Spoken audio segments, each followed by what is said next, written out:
De Moivre's theorem takes complex numbers and raises them to a power n.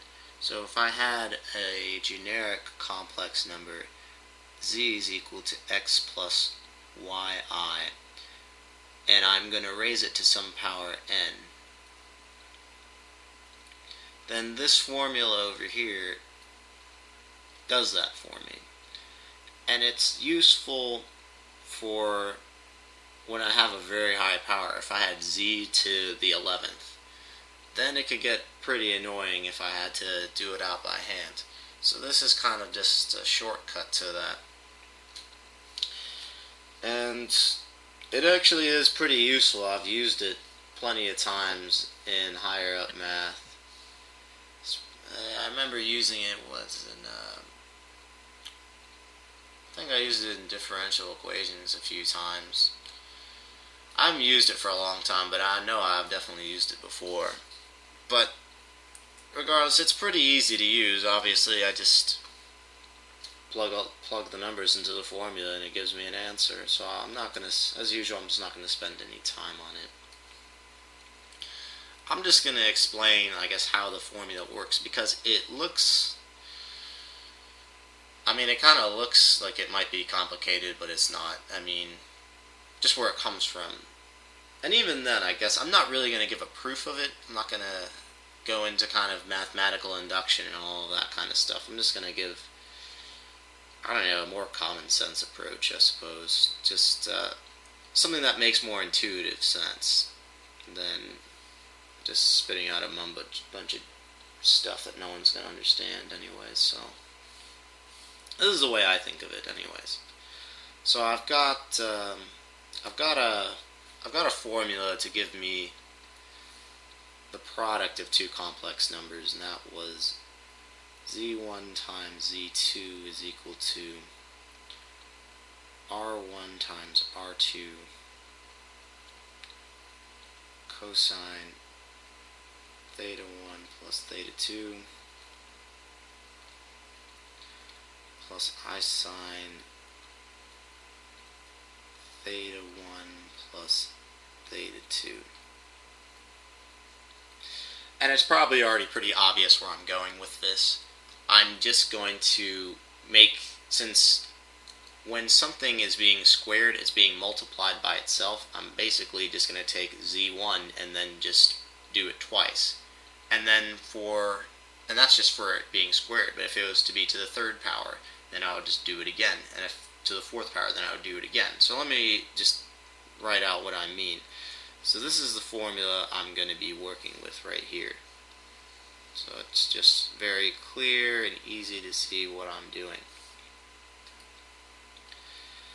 And I'm just going to use generic numbers. So let's just say it's let's just do to the n is equal to 2 for now, just to start. So z to the n is equal to 2. So that would mean be the same as z1 times z1. Okay. So in this formula, I'm going to put z1. I'm just going to write it out very stupidly so everyone can see it. Actually, I don't need to write that again. So this would be r1 times r1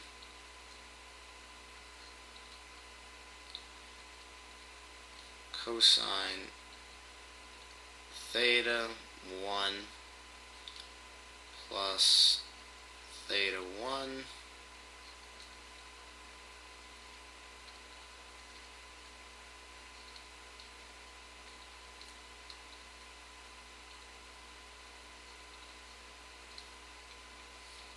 So what am I going to get, really? I'm going to get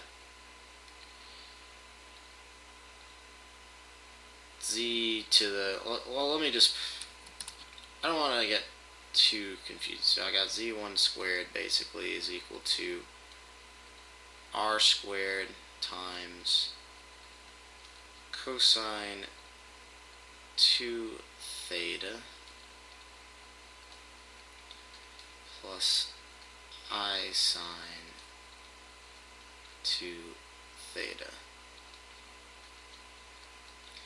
So that would be if n is equal to 2, and if I look up at this formula, it's pretty easy to see how the formula at least follows for n is equal to 2. I had z squared, so z times itself. I got r squared, r to the n, where n is equal to 2. Cosine 2n, I ended up getting theta 1 plus theta 1, which is just 2 theta, so n would be 2. I sine, so the same thing for this one, so it's 2. So that was easy, but let's just continue. And let's say I wanted one for n is equal to 3. So I'm just going to go do another step. If I think of squaring things, that's going to be the same as z1 times z1 times z1. Now, let's just think about it like I didn't know anything at all. If I was just to multiply this out by hand, how would I go about doing it? Well, I would multiply these two together first, and I would get some number, so I'd get z squared, right? And then I would take z squared and multiply it by z1, and then I would get z cubed. And the same thing, if I had z to the fourth, or n is equal to 4, then I would have, well, let me just erase that. So if you didn't get it now, it should be starting to get pretty obvious now. So z1 times z1 times z1 times z1. Then if I'm gonna multiply it out longhand, I'm gonna multiply these two together, get not z2s, z squared, and then I can take that and then I still have z1 times z1, and then I can multiply these two together.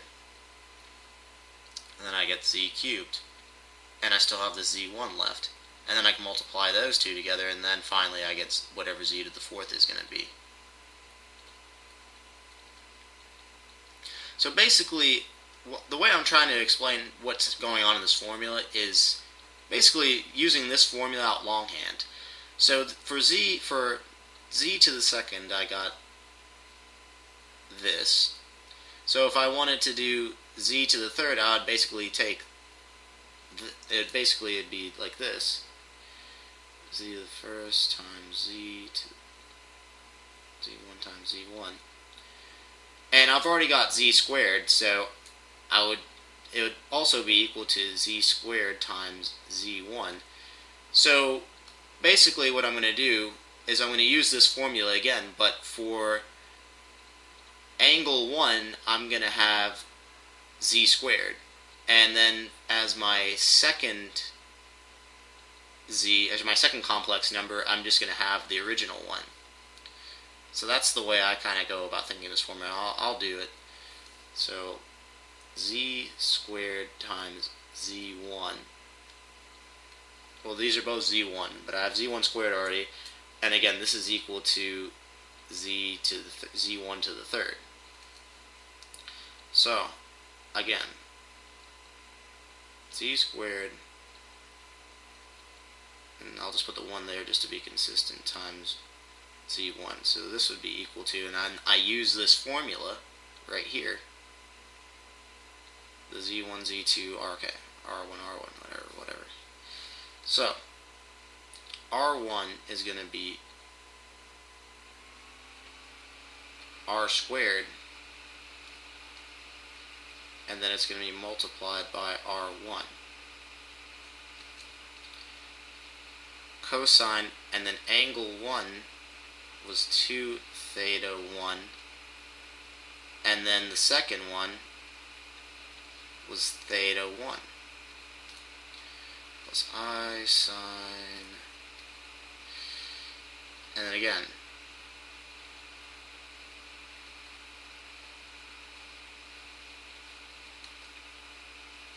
and then I can just consolidate this answer. So z cubed is equal to r cubed cosine 3 theta plus I sine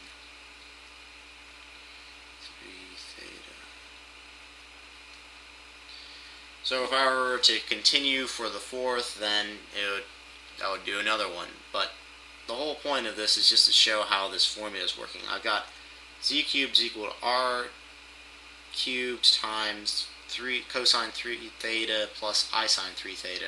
And I go up and look at this formula that was by that French guy or whatever.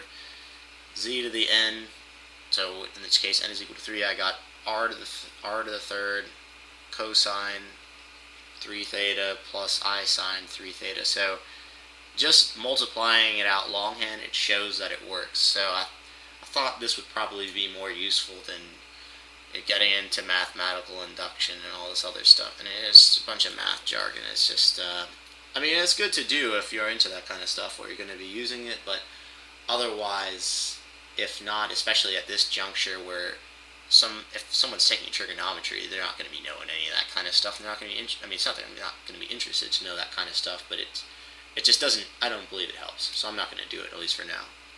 Maybe I'll post another video attached to it with the mathematical induction proof, but for right now, I'm just going to leave it as it is.